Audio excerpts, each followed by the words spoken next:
১৯৭৪ সালের বাংলাদেশে যে দুর্ভিক্ষ হয়েছিল, সেই দুর্ভিক্ষের ফুড পলিটিক্স এর অংশ হয়ে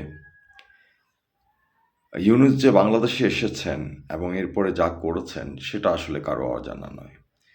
১৯৭৬ সালে দারিদ্র্যের নামে গবেষণা করে বাংলাদেশের একটা ব্যাংক থেকে ঋণ নিয়ে আজকে যে ইউনূস এবং তার গ্রামীণ ব্যাংক প্রায় ৩০১.০৫ বিলিয়ন সম্পদের মালিক, তারাই যখন শেখ হাসিনার বিরুদ্ধে ২৩৪ বিলিয়ন ডলারের গল্প রচনা করে, তখন আসলে হাসি পায়। কারণ ইউনূস যেভাবে ফুড পলিটিক্স বাংলাদেশের যে ৭৪-এর দুর্ভিক্ষকে পুঁজি করে গ্রামীণ টাওয়ার গড়ে তুলেছেন, শেখ হাসিনা কিন্তু সেটা না, তিনি বঙ্গবন্ধুর কন্যা। তো ইউনূস যেটা করেছেন, ইউনূস বুঝতে পারছেন যে তার যে ক্ষমতা সেটা যায় অবস্থা। তো সে যেটা করেছে সেটা হচ্ছে ব্রিটিশের যে প্রভাবশালী দৈনিক আছে ফিনান্সিয়াল টাইমস এফটি, সেটা দিয়ে সে একটা মিথ্যা বানোয়ার তথ্য উপস্থাপন করেছে। সেটা হচ্ছে ২০০৯ থেকে ২০২৩ পর্যন্ত প্রায় ২৩৪ বিলিয়ন ডলার, যা বাংলাদেশি মুদ্রায় প্রায় ২৮,৫৪,৮০০ কোটি টাকা অবৈধভাবে পাচার হয়েছে। কল্পনা করা যায় এত টাকা দিয়ে প্রায় ১০০টা পদ্মা সেতু তৈরি করা যেত। তো এই যে মিথ্যা প্রপাগান্ডা যারা ছড়াচ্ছে, হ্যাঁ, তাদের সম্পর্কে আসলে কি বলবেন এবং তারা সেগুলো কিভাবে ছড়াচ্ছে?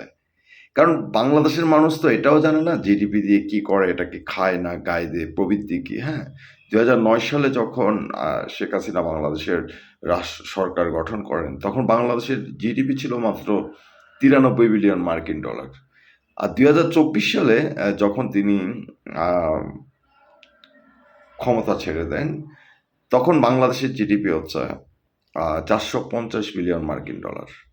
তো এই যে আরও ২৩৪ বিলিয়ন মার্কিন ডলার যদি আপনি যোগ করেন, তাহলে তো সেটা ৬৮৪ বিলিয়ন মার্কিন ডলার হয়ে যায়। চিন্তা করেন এত টাকা, এটা কি সম্ভব?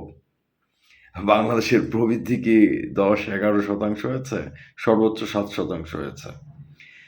এখন যারা এই ২৩৪ বিলিয়ন ডলারের নাটক সৃষ্টি করেছেন, তাদের আমলে প্রবৃদ্ধি কেন 3.76? তাদের কাছে কি এটার উত্তর আছে? শেখ হাসিনা তো বাংলাদেশকে সমৃদ্ধ করেছেন, ৭% প্রবৃদ্ধি নিয়ে গেছেন, সারা পৃথিবীর রাষ্ট্রপ্রধানরা তার ভূয়সী প্রশংসা করেছেন। কিন্তু ডেভিড ইউনূসের আসলে অর্জনটা কি? এই যে প্রতি বছর ১৬ বিলিয়ন ডলারের যে একটা আজগুবি গল্প পাতাইছেন, তাহলে এই পাচারটা এখন বন্ধ হয়েছে না? এই পাচারটা বন্ধ হলে বাংলাদেশের রিজার্ভ কেন এখন ৩০ বিলিয়ন ডলার? এটা তো ৪৬ বিলিয়ন ডলার হওয়ার কথা। ১৬ বিলিয়ন ডলার পাচার বন্ধ হয়েছে না? তো মূলত হচ্ছে জাপানি একটা সংস্থা নিক্কে ইনকর্পোরেট, যেটা ব্রিটিশ ফিনান্সিয়াল টাইমসের মালিক আসলে। তো যে তথ্যচিত্রটা ধারণ করেছে সে হচ্ছে এশিয়ার যে কৃষি এবং কমোডিটি করেসপন্ডেন্ট সাংবাদিক জন রিড। সে এর আগেও এই ধরনের কাজ করেছে এবং তার সহযোগী হিসাবে কাজ করেছে ফিনান্সিয়াল টাইমের সাংবাদিক সুজানা সেভিজ। এছাড়াও এই যে গল্পটা, পুরো গল্পটা কিন্তু পরিচালনা করেছেন ইউনূস নিজে, এবং তার এই গল্পের রচয়িতাদের আরও একজন হচ্ছেন আহসান এস মনসুর, যিনি আপনার IMF-এ কাজ করেছেন এবং আমেরিকার ফেড এজেন্ট।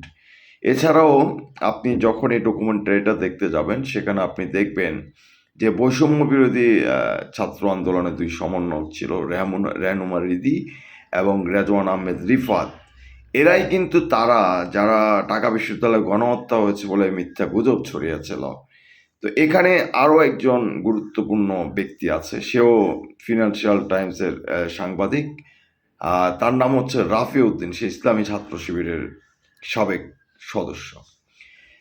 তো ইসলামী ছাত্র সংস্থার ঢাকা বিশ্ববিদ্যালয় কুয়েত মৈত্রী হলের যে বৈষম্য বিরোধী সমন্বয়ক রেহনুমা রিদি, রেজওয়ান আহমেদ রিফাত, এদের চরিত্র সম্পর্কে তো আমরা জানি। এখানে আরও একটা চরিত্র আছে এই মেটিকুলাস ডিজাইনের, তিনি হচ্ছেন সুজনের বদিউল আলম মজুমদার। এই সেই বদিউল আলম মজুমদার, তিনি যখন বিএনপি জামাত ক্ষমতা ছিল তখন বলেছিলেন যে বিএনপি জামাত ছাড়া নির্বাচন হবে না, এটা গ্রহণযোগ্য হবে না। আর এখন সেই ভদ্রলোক বলছেন আওয়ামী লীগ ছাড়া নির্বাচন গ্রহণযোগ্য হবে। কত বড় মাপের বাটপার হলে মানুষ এ ধরনের কথা বলতে পারে আর $236 বিলিয়ন এই মিথ্যা নাটক মঞ্চস্থ করতে পারে? বাংলাদেশের রপ্তানি আয় কত সেটা আপনাদের জানা আছে? বাংলাদেশ কত আমদানি করে সেটা আপনাদের জানা আছে? সেটাও যাদের জানা নাই তাদের কাছে তো $234 বিলিয়ন, তাকে যদি বলা হয় $1000 বিলিয়ন পাচার হয়েছে, সে বিশ্বাস করে বলবে। কারণ সে নিজেই জানে না যে বাংলাদেশের সম্পদের পরিমাণ কত, পুরো বাংলাদেশে তার 14 গোষ্ঠী বিক্রি করলে কত টাকা হবে। তো বাংলাদেশের যে রপ্তানি আয় তার 84% হচ্ছে গার্মেন্ট শিল্প। $42 বিলিয়ন আসছে গার্মেন্টস থেকে। যেখানে $42 বিলিয়ন আসে বাংলাদেশের গার্মেন্টস থেকে, সেখানে আসলে এই অর্থটা কোথায় পাচার হচ্ছে? এই যে বলতেছে যে $16 বিলিয়ন করে পাচার হচ্ছে, তো $16 বিলিয়ন করে যদি পাচার হয় তাহলে আজকে বাংলাদেশের আমদানি কত? বাংলাদেশের আমদানি হচ্ছে $72 বিলিয়ন। তার মানে কি $40 বিলিয়ন প্রায় একটা রপ্তানির একটা ঘাটতি আছে। সেখানে এই যে $16 বিলিয়ন যে গালগল্প প্রচার করেন ইউনূস, আসলে খুব হাসি পায়, লজ্জা হয়। তো 22 মিনিটের এই ডকুমেন্টারিতে ইউনূস, বদিউল আলম মজুমদার ওরা একটা নাটক মঞ্চস্থ করেছে, যেখানে শুধু একটা তথ্য প্রমাণ হিসাবে, যেটা সাইফুল ইসলাম জাবেদ তার 350টি প্রপার্টি থাকার কথা বলেছে। তো উনি তো ভাই ইউনূসের জন্মের আগে থেকে ওনার পরিবার প্রপার্টি বিজনেস করে পৃথিবীর বিভিন্ন দেশে, ঠিক আছে? তো এটা হচ্ছে, আপনি যতক্ষণ পর্যন্ত না এই একজনের প্রপার্টি বিজনেস দিয়ে আপনি যদি বলেন যে 234 বিলিয়ন কি জানেন আপনি সেটা? এরপরে আসেন, তো তারা কি করছে, তারা একটা আহাম্মকি গল্প তৈরি করছে, সেটার নাম হচ্ছে Bangladesh missing billion stolen in plain sight. এই হাস্যকর যে গল্পটা ইউনূস তৈরি করছে, হ্যাঁ, এটা মানে মানুষের কাছে এত বেশি হাস্যকর হয়ে গেছে, এত বেশি মেটিকুলাস হয়ে গেছে, যেখানে শেখ হাসিনার জনপ্রিয়তা আরও বেশি বেড়ে গেছে। কারণ একজন সৎ সাহসী রাষ্ট্রনায়ক শেখ হাসিনা, তার অভাব কিন্তু সূর্যের আলোর মধ্যে স্পষ্ট হয়েছে। এবং মানুষ কিন্তু দিন দিন আরও বেশি করে বলছে যে জয়তু শেখ হাসিনা। কারণ শেখ হাসিনাই বাংলাদেশকে এশিয়ান রাইজিং টাইগারে পরিণত করেছিল, ইউনূস কিছুই করে নাই। শেখ হাসিনাই বাংলাদেশকে মধ্যমায়ের বাংলাদেশে পরিণত করেছে। আজকের রাস্তাঘাট থেকে শুরু করে, পদ্মা সেতু থেকে শুরু করে, বিমানবন্দরের যে টার্মিনাল, বঙ্গবন্ধু টার্মিনাল, যত কিছু দেখছেন এই সব কিছু শেখ হাসিনার সৃষ্টি। ইউনূস কি সৃষ্টি করেছেন? বিএনপি জামাত কি সৃষ্টি করেছে?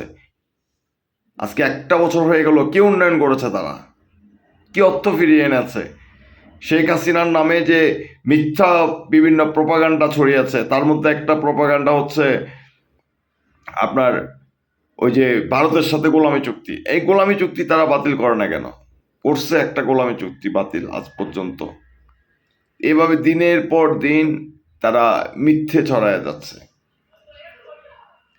এরপরে বলছে যে শেখ হাসিনা ভারতের সাথে 86টা দেশভিত্তিক চুক্তি করেছিল। ভাই, বাতিল করেন না কেন? শেখ হাসিনাই তো বাংলাদেশের যে রিজার্ভ আছে সেটাকে সর্বোচ্চ জায়গায় নিয়ে গেছেন, $48 বিলিয়ন 2021 সালে। ডলারের গল্প করেন, খুব মজা লাগে আসলে। আসলে ইউনূস তো চোপড়া গ্রামের বাটপাড়ি দিয়ে আজকে প্রায় দেখলেন তো গ্রামীণ ব্যাংকে $301 বিলিয়ন মালিক, মোট সম্পদের পরিমাণ আজকে।